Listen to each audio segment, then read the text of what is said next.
Hi guys, I'm Max Weinbach with XDA TV, and today I'm going to be showing you the gaming performance on the Xiaomi Mi 9T. Let's get started.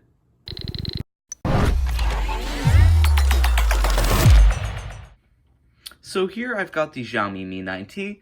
It's got the latest mid-range processor from Qualcomm, the equivalent GPU, and a whole lot of other stuff. Most of that, not important for gaming, because we're talking about gaming here. So, the first thing you're going to want to know is how does it feel? And the phone feels pretty good in your hand. It's a little bit thicker compared to most phones, which I don't think is bad for gaming, actually. It gives you a little bit more of a grip here, especially if you're going claw. It gives you a little bit more of a grip to hold on to, and it feels just a little bit more comfortable. It does not have a high refresh rate display. That's very few phones. I don't really think a phone of this caliber and price really needs one. So that's fine. It's 60 hertz. It can be overclocked up to 75, but I've heard of some like green issues and some other issues. I don't recommend that for gaming, especially since some phones do actually lock you out after you unlock the bootloader. Specifically talking about Fortnite right now. It's kind of annoying. Wish they wouldn't, but they do. So that is a mod you can do. Now, if we're talking actual gaming performance. First off, let's go Fortnite. Actually, I haven't updated it lately. But the latest Fortnite update, it doesn't support 60 FPS on this phone. As I don't think it should, to be honest. This phone is powerful if you let it be powerful. And I think that might not make sense. So let me explain. In a game like Guns of Boom, right? It's not the easiest game to play.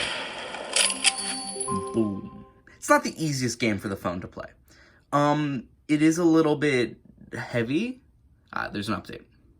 Every game has an update. But it's a little bit heavy for the phone. I was actually able to set it up to 60 FPS, the high settings. No issues. That got 60 FPS. I'm actually going to put up the game benchmark right now.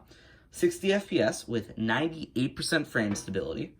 CPU usage of 6.65%. Average memory was 552 megabytes. Peak memory was 600 megabytes. And then total downloaded data was 5 megabytes. Total uploaded was about 2. Pretty good. I think that 60 FPS with 98% frame stability is pretty great for the Adreno 618 GPU. Not bad at all. And that is pretty good. Now, in a game like PUBG, which I know is massively popular, hope there isn't an update. Doesn't look like it. But I know in a game like PUBG, it's massively popular. You want to know what settings are great, what you should use. And I set it to the maximum settings you could in PUBG for this mode. I didn't use GFX tool, which I believe you can use to change around the settings. I did not use that. I went straight settings. Once this loads, I'll show you my settings. Here we go. Oh, more loading. But I used straight high settings. I got 30 FPS median FPS, and then I got So I got 30 FPS median FPS, and then frame stability of 100%, CPU usage of 7.23%, and then RAM usage around 900 megabytes, and uploaded and download data around 3 megabytes. Pretty good. Now for my graphics settings, just because I know you guys will be interested. Frame rate high. Graphics HD, that's the highest you can actually go. And down here I disabled anti-aliasing because I wanted to try to get the most performance out of it. Enabled shadows. Non-standard screen is normal, even though I could have enabled rounded corners because these are pretty rounded. And then auto adjust graphics if the FPS fluctuates. And then classic because color shouldn't make much of a difference. Anti-aliasing probably wouldn't have changed much, but it does actually make it a little bit more performance heavy. Again, didn't enable it, but it does do that. So 30 FPS in PUBG. And then lastly, I do believe I uninstalled it, but Asphalt 9. Asphalt 9 actually got 30 FPS with 95% frame stability. This is mostly because you can't really go above 30 FPS. I did realize that in testing it a couple games on Asphalt, it sticks at 30 FPS, and it wasn't much of an issue.